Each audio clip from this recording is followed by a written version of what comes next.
आपसे अगर कोई पूछे कि एक आदमी अपनी लाइफ में कितनी बार नाकाम यानी फेल हो सकता है, आप कहेंगे नाकाम होना उसकी मेहनत पर निर्भर करता है। नहीं, ऐसी बात नहीं है। दुनिया में हजारों ऐसे आदमी हैं जो पूरी लगन के साथ मेहनत करने पर भी उसके हाथों नाकामयाबी आती है, मगर फिर भी हार नहीं मानते हैं और निरंतर प्रयास में लगे रहते हैं। ऐसे ही हजारों आदमियों की कहानियों में से एक शख्स की कहानी आज पॉजिटिव स्टोरी में लेकर आया हूं आपके लिए। उत्तर प्रदेश के बागपत जिले से लगभग 15 किलोमीटर दूर एक गांव है ठिकाना।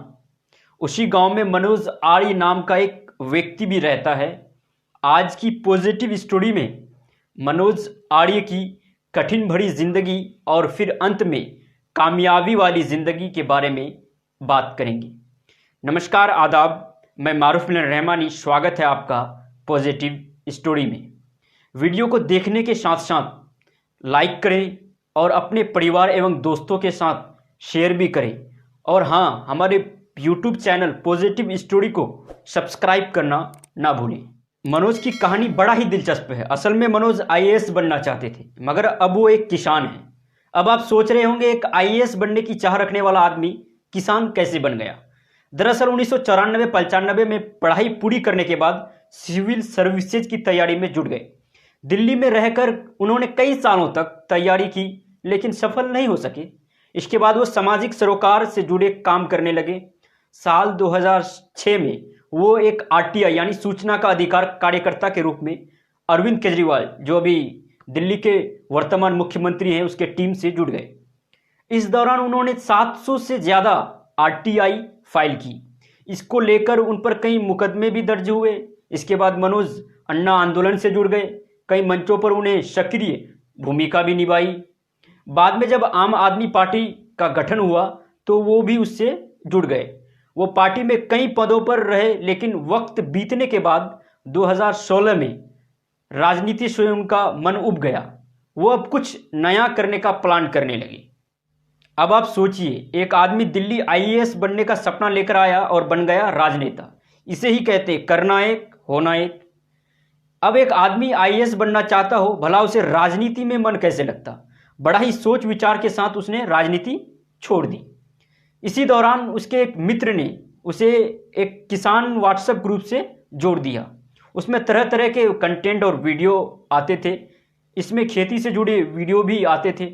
इन सबको देखते देखते उसकी रुचि खेती की तरफ होने लगी। 4 साल पहले पिता और भाइयों की मदद से उसने गन्ने की खेती शुरू की। क्योंकि वो इस फील्ड में नया था, खेती का कोई अनुभव नहीं था, इसलिए फसल उत्पादन के बाद उसे चीनी मिलों के चक्कर काटने पड़े। काफ़ी वक्त भी जाया हुआ और कुछ खास मुनाफा भी नहीं हुआ। मनोज ना आईएएस बन पाया और ना ही एक अच्छा राजनेता। अंत में उसे खेती किसानी में भी मुंह की खानी पड़ी। इतना कुछ हो जाने के बाद भी मनोज ने हार नहीं मानी। खेती में नुकसान हुआ तो तकलीफ हुई, लेकिन वो निराश बिल्कुल भी नहीं हुई। उन्होंने अब नए तरीके से खेती करने का इरादा किया। वो यूट्यूब पर खेती किसानी से जुड़े वीडियो देखने लगे। गन्ने की खेती को और बेहतर और इनोवेटिव तरीके से कैसे की जा सकती है, इसको लेकर वो लगातार ऑनलाइन सर्च करते रहते थे।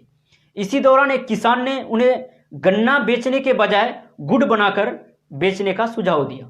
मनोज को ये आइडिया पसंद आया और अगले साल उन्होंने 4-5 हजार रुपये खर्च कर गुड़ बनाना शुरू कर दिया। गुड़ बनाने का आइडिया अंत में उसे कामयाब कर दिया।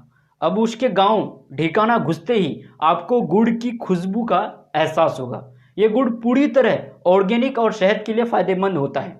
2 साल पहले इसी गांव के मनोज ने ऑर्गेनिक गुड़ बनाना शुरू किया था। अब वो रोल मॉडल बन गए हैं। गांव के ज़्यादातर किसान उनसे ट्रेनिंग लेकर ऑर्गेनिक गुड़ तैयार कर रहे हैं और अच्छी खासी कमाई भी कर रहे हैं। खुद मनोज हर साल 5 से 6 लाख रुपए गुड़ बेचकर कमा लेते हैं। आपने सुना होगा कि मेहनत कभी बर्बाद नहीं होती। इस रियल कहानी से हम और आप इस लाइन की अहमियत समझ सकते हैं। आप जिंदगी के जिस भी मुकाम पर हैं और जहाँ पे भी हैं, जो भी काम कर रहे हैं, उसको सिर्फ अपनी मेहनत और लगन से कीजिए। एक दिन आपकी मेहनत जरूर रंग लाएगी। इस कहानी में इतना ही। जल्द ही एक और रियल लाइफ कहानी लेकर आऊँगा मैं आपके लिए। तब तक के लिए बाय।